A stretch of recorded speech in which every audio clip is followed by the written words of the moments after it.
Good evening, everybody, and welcome to How to Teach Division Facts That Stick. I'm Kate Snow, the author of Division Facts That Stick. I'm a math educator and a mom, and I'm on a mission to help parents teach math with confidence. And so tonight we are going to be digging into the division facts so that you'll know how to teach them well to your child. So here's kind of the agenda of what you'll be learning tonight. You'll learn when to teach your child the division facts, two different ways of thinking about division, why that matters and which works best for teaching division facts.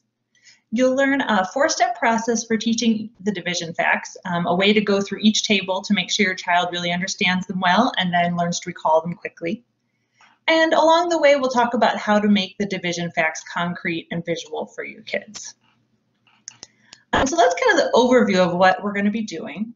And since you're here, I'm guessing that you probably already understand that the division facts are really important.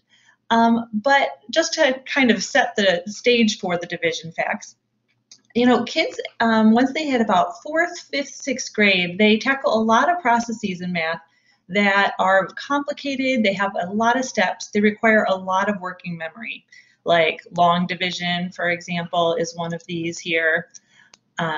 Fractions are another one that require a lot of division. For example, in this fraction, it's a fraction multiplication problem, but knowing the division facts makes it a lot easier to do some canceling to make the multiplication easier. And so when kids have mastered the division facts, they have their working memory available to work on these multi-step processes and to not be spending all their time figuring out how many times 9 goes into 54. And so taking the time to make sure kids have really mastered them and know them right off the top of their heads is a great investment in their math futures and will help your kids be successful as they tackle these harder concepts. And tonight I'm going to be giving you an overview of how to teach the division facts. I'll also be answering all your questions. But I wanted to also let you know that I've put this all together into a book, Division Facts That Stick, and it really gives you the nitty-gritty of how to do this. I'll be talking more about it at the end, but it gives you worksheets, games, and step-by-step lessons to put this all into practice with your kids. And as I'm speaking tonight, you might have some questions. If you haven't seen this already, there is a little like purple arrow in the bottom right-hand side of your screen. If you click on that, then there's a little box that says say something where you can ask a question. If it's not there for some reason, there's this little chat bubble that you can click on and then it will appear. I get super distracted if I'm looking at the chat box while I'm presenting. I totally lose my train of thought and I start to sound incoherent. So I won't be looking at them while I'm presenting, but I will be looking at those at the end of the presentation. I'll be happy to answer any questions you have about teaching the division facts.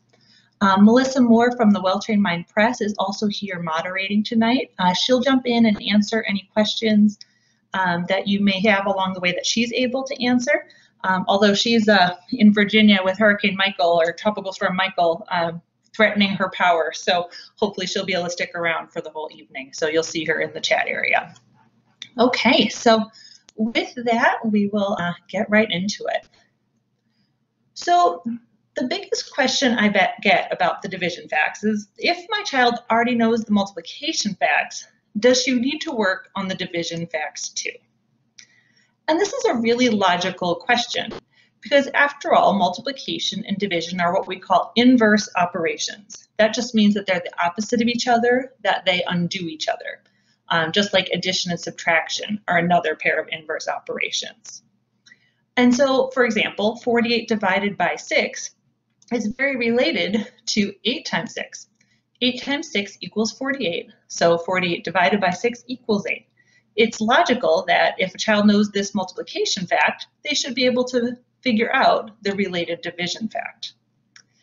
And that is logical, but there's two kind of false assumptions in that way of thinking about it. First of all, it assumes that the child knows how to use multiplication to solve division problems. And then it also assumes that once the child sees the connection, she'll automatically be able to find the answers. And in my experience, these are often proven to be false. And so here's why. First of all, this connection between multiplication and division, it's just not always obvious to kids. It's obvious to us as adults because we've worked with multiplication and division a lot. But teaching requires a lot of empathy. It requires a lot of imagination for us to kind of put ourselves in our kids' shoes and think about how they're looking at it. And a lot of times kids really need this to be explicitly taught to them. We can't just assume that they get how to use multiplication to solve division problems. And then the other problem is that just because we know something forwards doesn't mean that we know it backwards fluently. And a classic example of this is the alphabet. We all know it forwards, A, B, C, D, E, F, G, completely fluently. But to recite it backwards is very difficult. Honestly, even just having to type these letters when I was making these slides, I had to stop and go forward from W. So I said W, X, Y, Z. And then I had to kind of unspool that, go, okay, so it's Z, then Y, then X.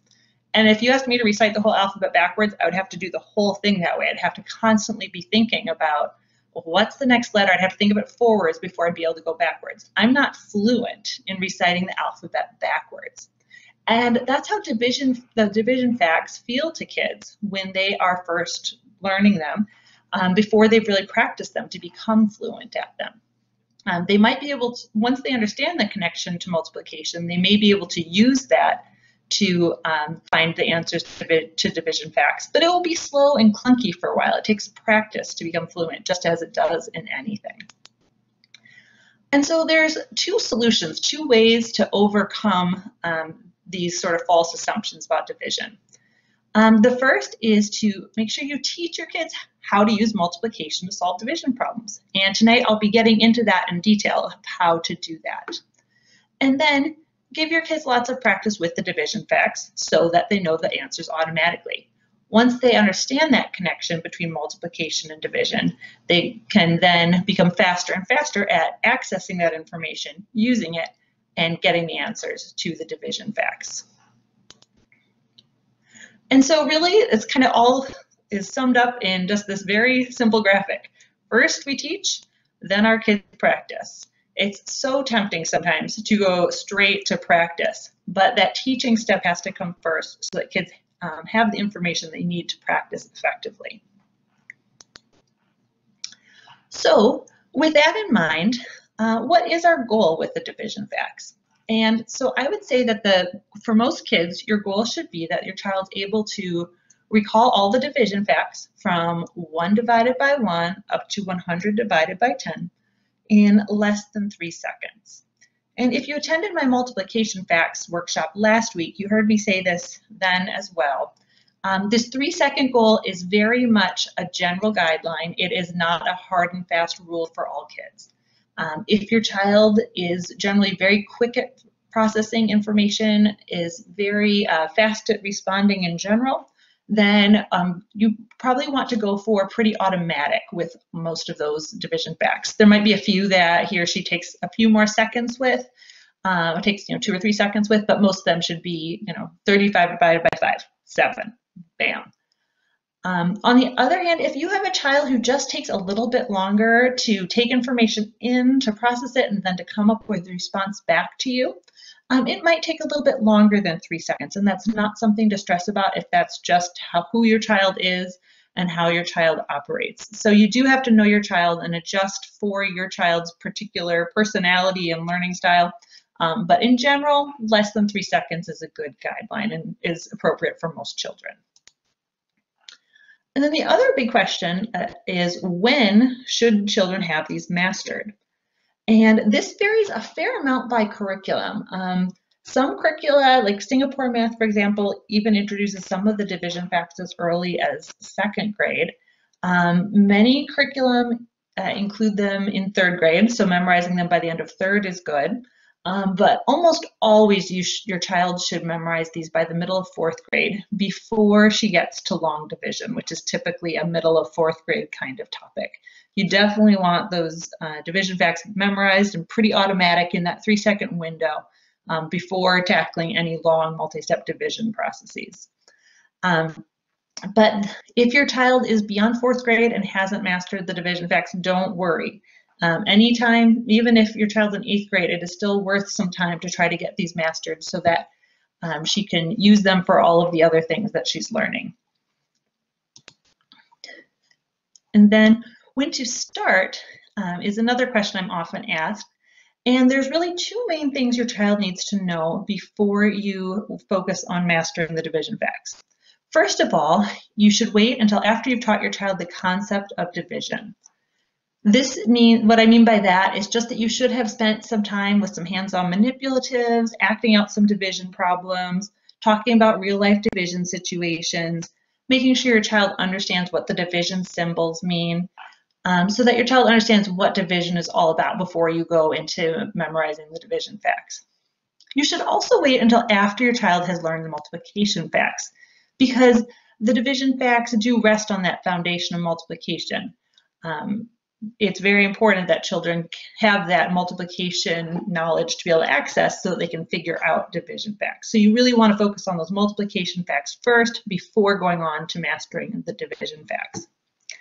But that doesn't mean that you should never ever mention division until your child has multiplication all the way down. This is just, I wanted to kind of illustrate this visually. And so here's one way to think about it, which is just that if you imagine like sort of 2 parallel tracks, here's the multiplication track, and then here's the division track. So kind of the first step in this track is to introduce multiplication, the concept of multiplication, acting it out with manipulatives and understanding what multiplication is all about. Then you move on to mastering the multiplication facts, memorizing them, learning them within that 3-second time frame. Now, while you're teaching your child the multiplication facts, it's fine to introduce division. It's fine to have lessons going on in your regular curriculum or doing some hands-on activities of introducing the concept of division, helping your child understand what division is all about. But then you want to wait on going forward to mastering the division facts until those multiplication facts are learned back up here.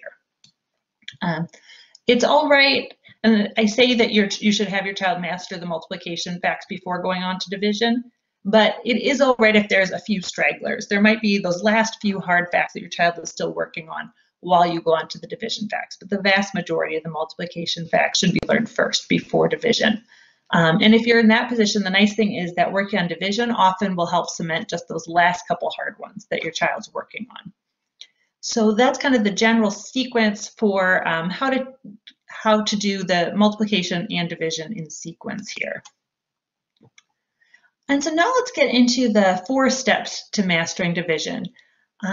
And the most important thing here is that you choose one division table to work on, help your child learn that division table before mixing it up with other division facts. It can be very tempting to just kind of give your child an app with all the division facts, give your child a stack of flashcards with all the division facts, but that can be very overwhelming and frustrating, and it makes it hard for kids to focus and really learn things to the point of mastering them and memorizing them. Having 100 discrete bits of information to learn is overwhelming for anybody. So step 1 is to choose one division table to work on. And a division table is just the reverse of a multiplication table. So for example, this is the dividing by 4 table. 4 divided by 4, 8 divided by 4, all the way up to 40 divided by 4. And so that's just one table to work on to start with. The next step is to teach your child to use backwards multiplication to find answers. This is a crucial part of helping your child understand how multiplication and division are related, how your child can use what she already knows to learn the division facts. In some ways, I think all of elementary math can be summed up as using what you already know to figure out what you don't know. Each new thing builds step by step on things your child already knows, and that's what this step is all about. But before we get, we're going to get how to teach your child to use this backward multiplication to find answers, but I need to take just a little detour here now into the 2 different ways to interpret division, because they're really relevant to this.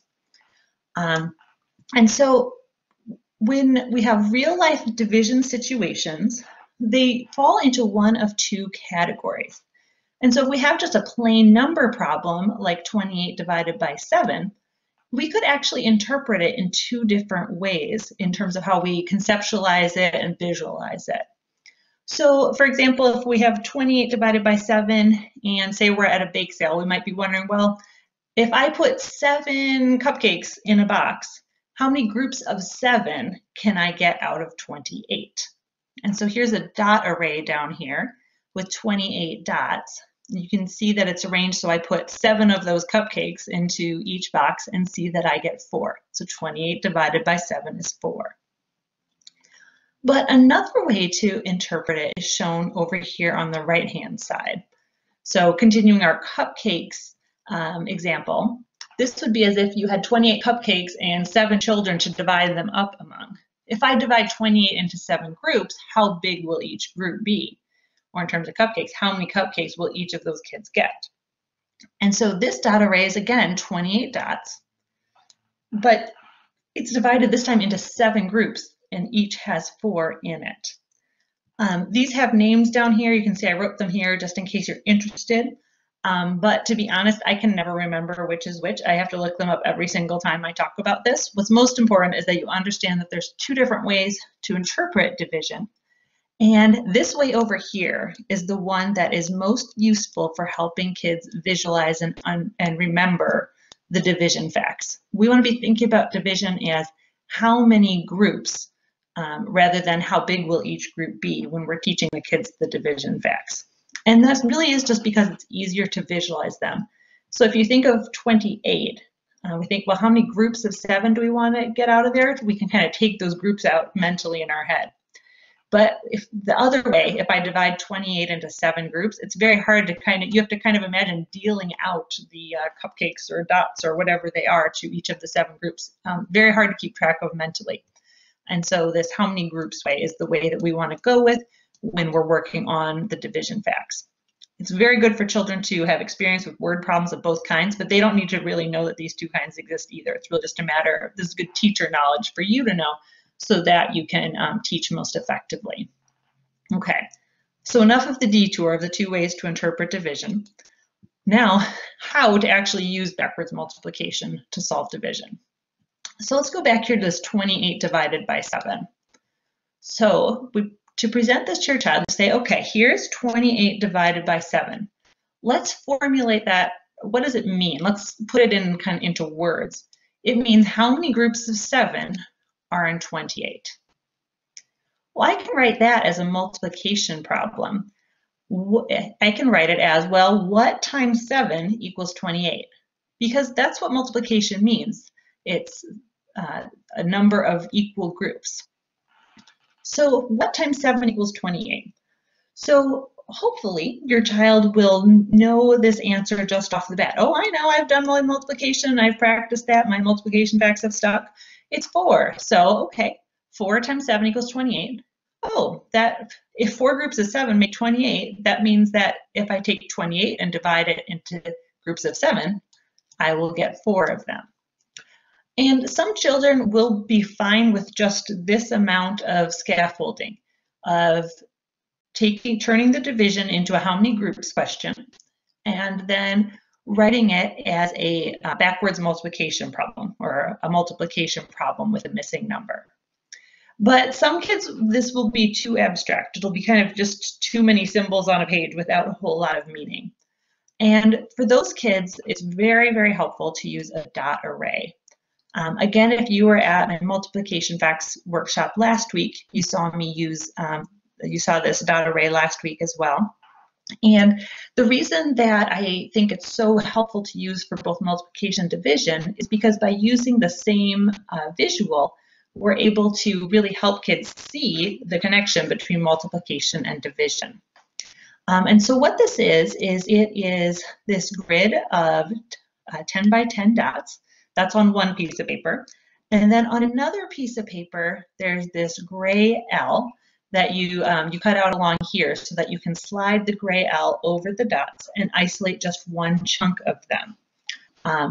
And you're probably wondering, ooh, how can I get this? If you signed up for this webinar through the Well Trained Mind Press's website, It'll be emailed to you within a couple of days. You can also find it on my website, and I'll give you more information on that at the end. But yes, we have a printable list for you, so you can have your own. And so this is an example over here of sliding the L cover over the dot array. Here you can see we just have one group of 7 showing. So if your child is somebody who needs this to be a little bit more concrete, let's go back to we have 28 divided by 7. How many groups of 7 are in 28? Okay, we've written that as a backwards multiplication. How many groups of 7 are in 28? To use the dot array, you'd start by saying, okay, well, one group of 7, is that going to be enough? And your child should say something like, well, no, 1 times 7 is 7. That's not enough. And so then what you can do is you can slide the dot array down and say, oh, how many groups would it take? And your child can try some numbers and realize that it takes 4 groups of 7 to make that 28. So 4 groups of 7 are 28. So that means that there are 4 groups of 7 in 28. 28 divided by 7 equals 4. And so let's just recap those steps, and then I'll go through another example because I know it's kind of a lot, and I can't show you the cover on the dot array moving with these slides, so I want to make sure to go through that because this is really the heart of how to teach kids to use multiplication to find division. So when you're first introducing a division table, first you frame each division fact as a how many groups question. Then you write it as backwards multiplication. Your child might know the answer at that point, but if not, then use the dot array to show that backwards multiplication, make it more concrete, and find the answer. And so let's go through this again here with one of the hardest division facts, 56 divided by 7. It's often a stopper for kids. So the first step is to frame it as a how many groups question. So how many groups of 7 are in 56? So think to yourself for a minute, how would this look as a backwards multiplication problem? So how many groups of 7 are in 56? And so what we're looking for really is what times 7 equals 56? Again, at this point, your child might just know the answer to that. Oh, I know that 8 times 7 is 56. So 56 divided by 7 will equal 8. But this also might be a point where you need to use the dot array to really show this connection. We want to know how many groups of 7 are in 56. One group of 7, clearly not going to be enough. At this point, a lot of kids, when they're working on the division facts, are tempted to skip count and count on their fingers, to slide this cover down the dot array one row at a time and go, okay, 7, 14, 21, 28, 35, 42, 49, 56. Count on their fingers how far they counted and say, oh, okay, I counted 8 times. So that's the answer. And it's true, that is the answer. That is a valid method, but it doesn't help kids get faster. It's kind of like counting on your fingers for addition. It just kind of becomes a habit that is very, very hard to break once you do it. So one of the reasons I really like the dot array is that you can use it to help encourage kids to go beyond just skip counting out the answers. So here, again, we're back to our what times 7 equals 56. What you can do is say, okay, we know that one group of 7 isn't going to be nearly enough. Let's go further down the table. Well, would 5 groups of 7 be enough? Well, 5 times 7 is 35. Nope, still not enough. And then can add on from there if you need to add a couple more on. But having your child go further down the table than just skip counting each row is a lot more efficient, and it helps your child start to make greater and greater leaps until they're finding those answers right away. And again, you do not need to show every single fact on the dot array if your child does not need it. It's really meant to be a tool to make it more concrete, more visual if your child does need it. Their kids just vary so much at this age for how much abstract information they take in and how well they can take an abstract equation and understand it. And so this is just kind of that extra thing that can help make it clear to your child. And what this is really about, it's doing this teaching piece before we get to the practice, so that your child has some efficient strategies for figuring out the answers before getting to the practice stage. And so that was step 2 of teaching your child to use backwards multiplication to find answers. And now the third step is practicing this table by itself. So if you're working on the divide by 4 facts, do a lot of practice of just those facts isolated from the other ones first. And for this, you can use any of kind of the usual ways to practice: games, worksheets, flashcards or apps, anything in which you're just practicing that one set of facts for a while so your child can really get them down. I'm a big fan of games because it allows you to monitor the strategies your child is using, make sure they're not skip counting and on their fingers, and that they also, you can make sure your child isn't making the same mistake over and over and over again. One of my tutoring students this week had been doing some independent practice, and I realized she was writing 9 times 9 is 84 over and over. I thought, oh no, she's now practiced it that way 15 times. But because it was on a worksheet independent from me, I wasn't there to intervene. And so that really is a wonderful thing about games. But worksheets are also a good way to practice. And of course, that written practice is important because children will be using division in their written work. And then flashcards or apps can be great as long as you separate out the flashcards that are only for that table, or you can find an app where you can just do one table at a time. I've had trouble finding those, but there are some out there, I believe. And then the important part during this stage is that you keep on encouraging your child to use backwards multiplication to find the answers, that you discourage the skip counting but skip counting by ones, and encourage your child to kind of get as close as possible when estimating the answers and finding them. And it can feel a little laborious at the beginning. But the thing is that going through this process, it really helps kids to cement the division facts for good. We always remember things better when new information is connected to old information. And this process of thinking about the facts, thinking them through multiple times, is what's really going to make them stick. This is a quote I just love from Daniel Wallingham. He's a cognitive scientist, and he has this great book. It's called Why Don't Students Like School? I actually really dislike that title, but it's really just about how do kids learn? What makes for effective learning? And something he says in that book is that what students think about is what they will remember. And so basically what he's saying there is that our brains choose to remember whatever it is that we spend the most time thinking about, because when we spend time thinking about it, it's a clue to our brain that this is an important bit of information. And so using this backwards multiplication approach gives kids a lot of time thinking about the division facts so that they will remember the answers through this repeated thinking and practice. And so lastly, after your child's practiced the division table by itself, then you're ready to mix those new facts with the already learned facts. That increases the challenge level a little bit. Your child has a bigger pool of facts to remember the answers to.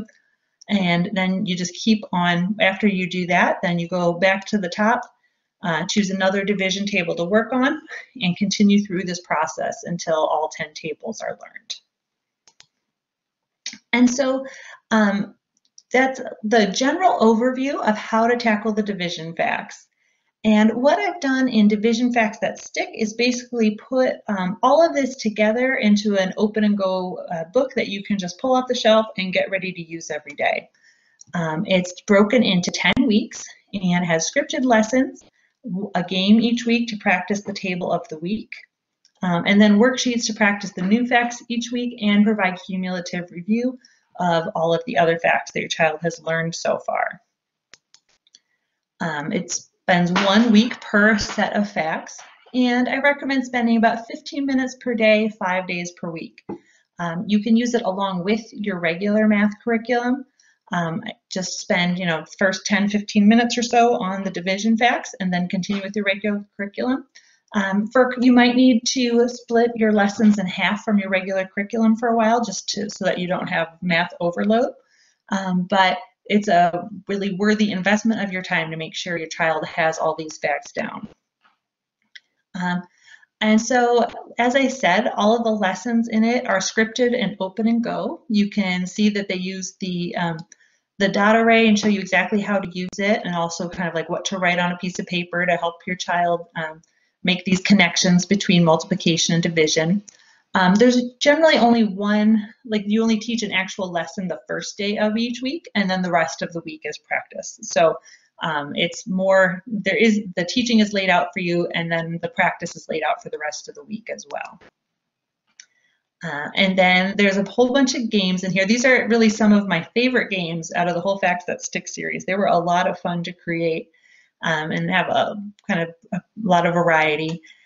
There's no prep required for them. All you need are like some counters or game pieces. You need dice and a deck of cards, and then you should be all set to go with the games. I think you also need a paper clip for this one. It's a little spinner game. That's a lot of fun. And then the book also includes 100 pages of worksheets. It's 10 practice pages per week for focused review of the division table that you're working on that particular week. And then it also provides cumulative review of everything that your child has learned so far. And I really aimed for like clear pages that with a lot of white space that aren't overwhelming to kids. And then there's a couple different formats here. You probably can't, there's a little blurry, they're kind of small here, but each week has a page that explicitly connects multiplication division, where children solve backwards multiplication problems and then a related division problem.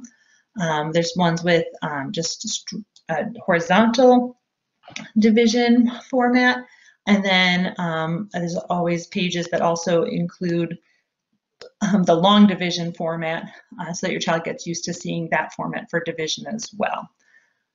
So those are the practice pages, and these printed books are available at Amazon.com and also at the welltrainedmind.com.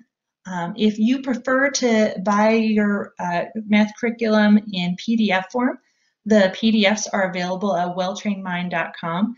And when you buy it, you do receive printing rights for your family. So if you have a big family and a lot of kids, this can be a really great value because you can print out the practice pages and games as many times as you need for your own family. And so that's where you can find those.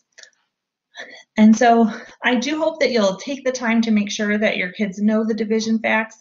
It will get them ready for, these long division problems, for fraction problems, and all of these other long, complicated processes that your child will be tackling in the upper elementary grades and middle school grades.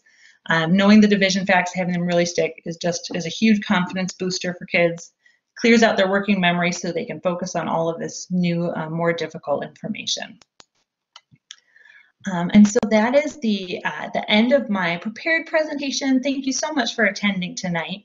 I have my website here. If you want to print out your dot array tonight, you can just search dot array there.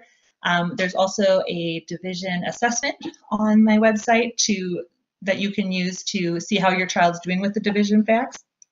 But if you don't want to bother with that tonight, if you signed up for this through the Well-Trained Mind link, and received an email with a link to this webinar, you should look for a dot array and division assessment in your email within the next couple of days, as well as a link to the video for tonight.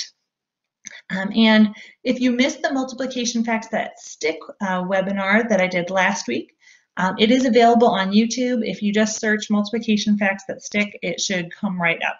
And so if you missed that, look for that there and get those multiplication facts down before moving on to division.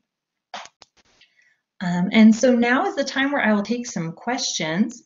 If you've thought of some questions along the way, you can put them in the question box in the same spot where I showed you before. It's over in that bottom right-hand side of your screen. And then there's a little chat bubble if the box isn't there.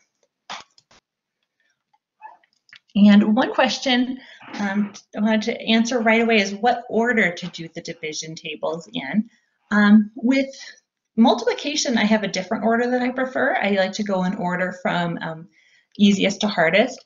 But because division is resting on the multiplication facts that children already know, I generally prefer to just go straight through them. 1, 2, 3, 4, 5, 6, 7, 8, 9, 10. That is just, it's logical, it works, and it's a good way to get some extra practice with those 6, 7s, and 8s and 9s while you're working on the 10s. Kind of nice to end with an easy week and have that, be a nice time for review.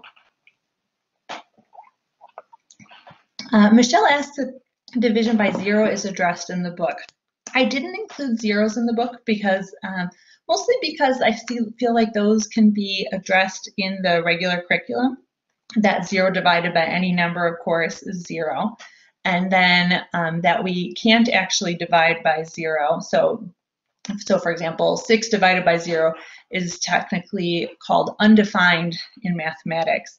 If you think about it, it's kind of like, well, how do we have 6 things and divide it into 0 pieces? And so that's just not possible. And so that isn't in this book. Let's see, do we have some other questions here? Christine asked, does a child need to have all the multiplication facts down first before moving on to the division facts? And yes, I did talk about that a bit, but just to make sure to cover that yes, your child should have the vast majority of the multiplication facts down before moving on to the division facts. So they are really easily accessible, and your child can pull those out to find the answers to the backwards multiplication problems and then to the division problems.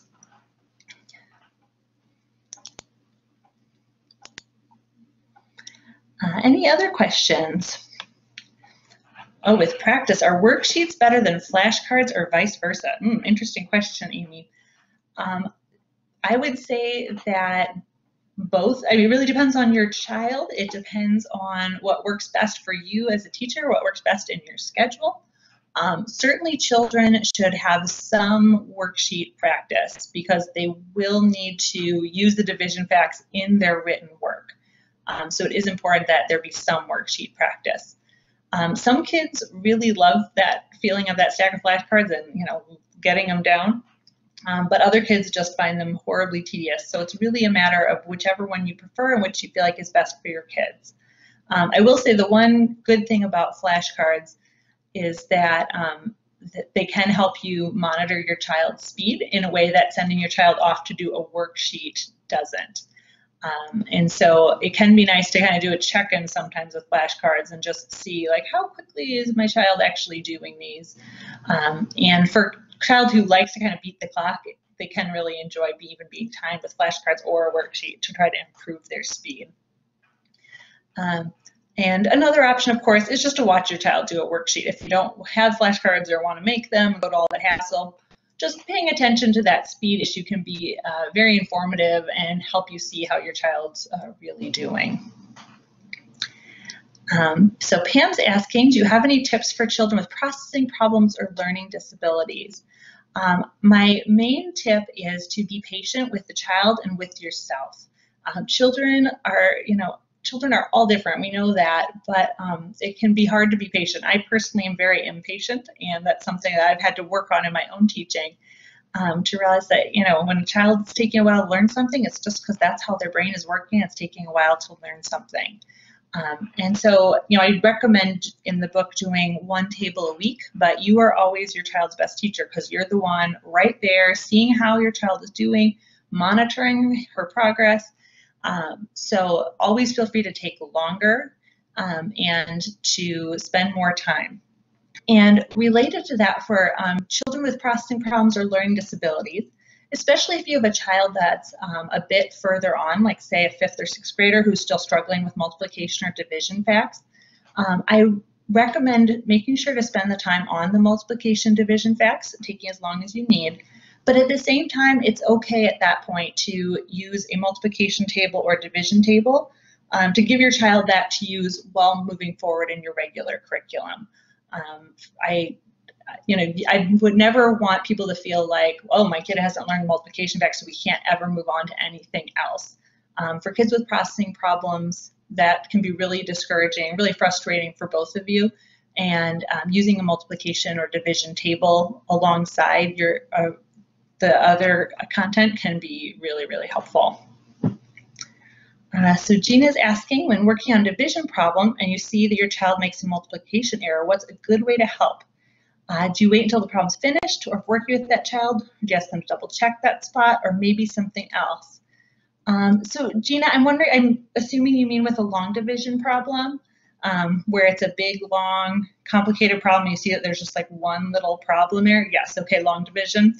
So if I'm sitting right next to so my daughter is actually working on long division right now, and we have been doing quite a bit of this. If you're sitting right at your child's elbow and watching, I always pause her at that point, because it's so frustrating to have to, erase so much and go back and unspool that big long division problem. But of course, I'm not always sitting right at her elbow. And so if there's if the mistake later, then we have to go back and kind of figure it out together. But again, you know your child best. And so I would say that in a lot of ways, this is a matter of temperament and personality of your child, and not so much like a mathematical principle. If your child hates to be interrupted, hates having their thought process interrupted, it might be better to wait until they're done with that problem and then go back and help them fix that. So it definitely depends on what they're going to find more encouraging and less frustrating. I think the more that your child knows that you're on their team, that you're trying to kind of help them in the way that's best for the way your child learns, for personality, the more he or she feels like you're on his team, the better off your teaching relationship is going to be. And so whatever kind of subject you're working on, that whatever fosters that is the way to go. So if there's any more questions, I'd love to take them. But it looks like we've kind of gotten to the end of them. Let's see. So Amy's asking for worksheet practice. Is there a certain number of problems per day you'd recommend? I've generally went for, I think, about like 30 or 40 per day in the worksheets and division facts that stick. I feel like a smaller amount of practice consistently is generally more effective than math. It might take longer, more days of practice to get the concept down pat, but by spreading it out over a longer period of time, it helps the brain to cement it more, and it also makes the practice less frustrating and less tedious in the meantime. Amy says 30 still sounds like a lot. Yes, and if it is a lot for your child, do less, but practice at this, once your child has really learned the connection between multiplication and division and is working on just one table at a time, it might not feel like quite so much. Having 30 random problems is a lot different than having 30 of kind of the same sort of problem, and where your child starts to kind of click into the strategy and click into finding the answers more quickly. And so Gina said, I can stretch the time we do math when I use your games or other math games. That is so true, Gina. I mean, a 45-minute math lesson in which there's, a 15-minute game, a 15-minute conversation about a mathematical concept, and 15 minutes of worksheet practice is, it feels completely different to a child than a 45-minute lesson in which, she's sent off with the book and told to get that assignment done. And so using games is a great way to make math time more fun, but also to get some more practice in. And a lot of families also do math games even at a separate time of day. If you have kind of like a seat work time and then a together time, you can kind of have the math assignment or the written work be done at one part of the day and then play math games at a different part of the day. Some families use them as kind of a whole family review and sometimes preview for the younger kids. But games are a fun way for kids to do some math together in a subject in which they're often very separated from each other. And Diana says we do most lesson games after dinner as a family. That's great. Yeah, we've played quite a bit of multiplication war and things in our house as well. Because they are fun. If you're a game family, whether it's math or Quirkle or Scrabble, they're still fun to play no matter what the content is. Well, thank you all so much for coming tonight. It was great to have you here, and I hope you've learned a few new things about teaching the division facts. Here's my website again. You can look for that dot array and division assessment in your email, or you can just search for them on my website and find them right there. So thank you very much. Hope you have a good evening and happy math.